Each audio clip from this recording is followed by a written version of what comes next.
भागवत पुराण अष्टम स्कंद 23वां अध्याय। बलि का बंधन से छूटकर सुतल लोक को जाना। श्री सुखदेव जी कहते हैं, जब सनातन पुरुष भगवान ने इस प्रकार कहा तो साधुओं के आदरणीय महानुभाव दैत्यराज के नेत्रों में आंसू छलक आए। प्रेम के उद्रेक से उनका गला भर आया। वे हाथ जोड़कर गदगद वाणी से भगवान से कहने लगे। बलि ने कहा, प्रभु, मैंने तो आपको पूरा प्रणाम भी नहीं किया, केवल प्रणाम करने मात्र की चेष्टा भर की। इसी से मुझे वह फल मिला जो आपके चरणों के शरणागत भक्तों को प्राप्त होता है। बड़े बड़े लोकपाल और देवताओं पर आपने जो कृपा कभी नहीं की, वह मुझ जैसे नीच असुरों को सहज ही प्राप्त हो गई। श्री सुखदेव जी कहते हैं, परीक्षित, यों कहते ही बलि वरुण के पाशों से मुक्त हो गए। तब उन्होंने भगवान ब्रह्मा जी और शंकर जी को प्रणाम किया और इसके बाद बड़ी प्रसन्नता से असुरों के साथ सुतल लोक की यात्रा की। इस प्रकार भगवान ने बलि से स्वर्ग का राज्य लेकर इंद्र को दे दिया, अदिति की कामना पूर्ण की और स्वयं उपेंद्र बनकर वे सारे जगत का शासन करने लगे। जब प्रहलाद ने देखा कि मेरे वंशधर पौत्र राजा बलि बंधन से छूट गए और उन्हें भगवान का कृपा प्रसाद प्राप्त हो गया, तो वे भक्त भाव से भर गए। उस समय उन्होंने भगवान की इस प्रकार स्तुति की।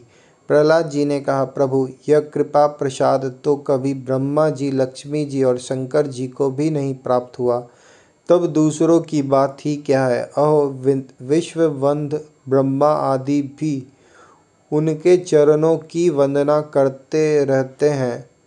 वही आप हम असुरों के दुर्गपाल किलेदार हो गए। शरणागत वत्सल प्रभु ब्रह्मा आदि लोकपाल आपके चरण कमलों का मकरंद रस सेवन करने के कारण सृष्टि रचना की शक्ति आदि अनेक विभूतियाँ प्राप्त करते हैं। हम लोग तो जन्म से ही खल और कुमार्गगामी हैं।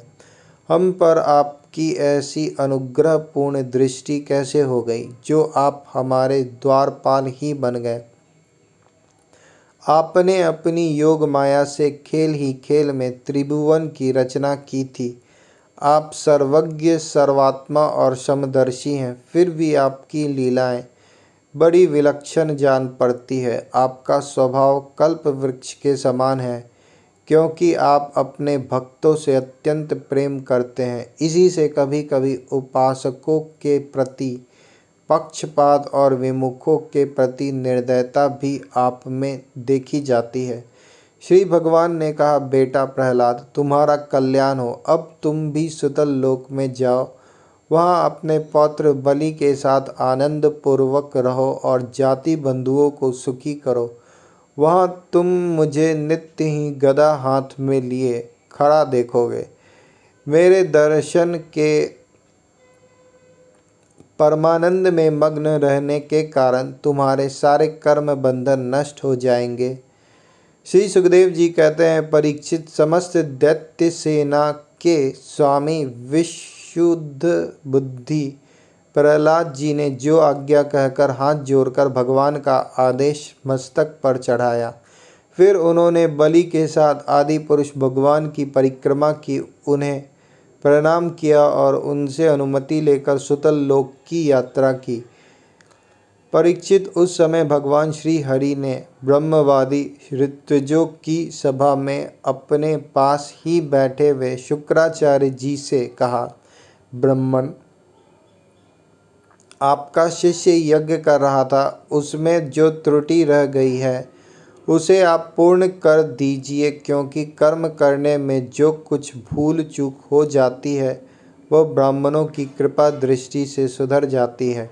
शुक्राचार्य जी ने कहा, भगवान, जिसने अपना समस्त कर्म समर्पित करके सब प्रकार से यज्ञेश्वर यज्ञ पुरुष आपकी पूजा की है, उसके कर्म में कोई त्रुटि, कोई विषमता कैसे रह सकती है? क्योंकि मंत्रों की अनुष्ठान पद्धति की, देश काल पात्र और वस्तु की सारी भूलें आपके नाम संकीर्तन मात्र से सुधर जाती है। आपका नाम सारी त्रुटियों को पूर्ण कर देता है। तथापि अनंत जब आप स्वयं कह रहे हैं, तब मैं आपकी आज्ञा का अवश्य पालन करूंगा। मनुष्य के लिए सबसे बड़ा कल्याण साधन यही है कि वह आपकी आज्ञा का पालन करे। श्री सुखदेव जी कहते हैं, भगवान शुक्राचार्य ने भगवान श्री हरि की यह आज्ञा स्वीकार करके दूसरे ब्रह्मर्षियों के साथ बलि के यज्ञ में जो कमी रह गई थी उसे पूर्ण किया। परीक्षित, इस प्रकार वामन भगवान ने बलि से पृथ्वी की भिक्षा मांगकर अपने बड़े भाई इंद्र को स्वर्ग का राज्य दिया, जिसे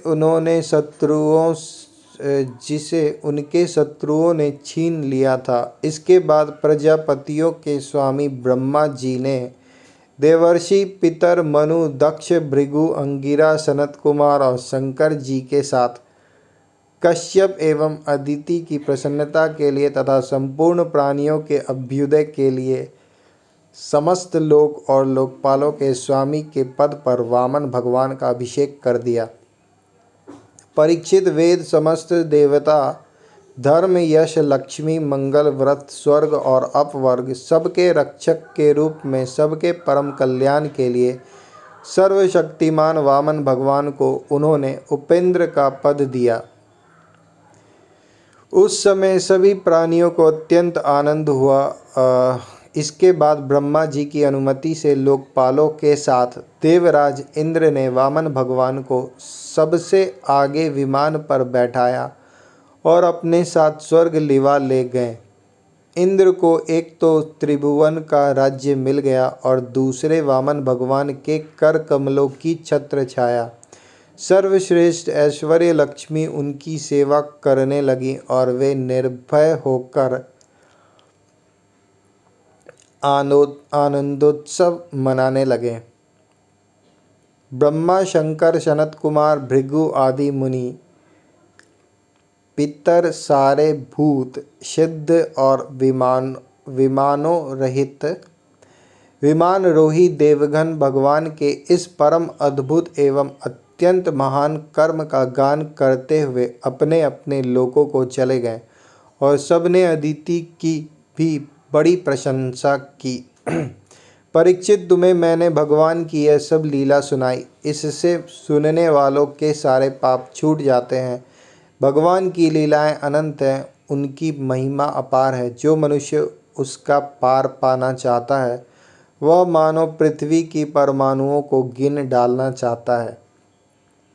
भगवान के संबंध में मंत्र दृष्टा महर्षि वशिष्ठ ने वेदों में कहा है कि ऐसा पुरुष न कभी हुआ, न है और न होगा जो भगवान की महिमा पार पा सके। देवताओं के आराध्य देव, अद्भुत लीलाधारी वामन भगवान के अवतार चरित्र का जो श्रवण करता है उसे परम गति प्राप्त होती है।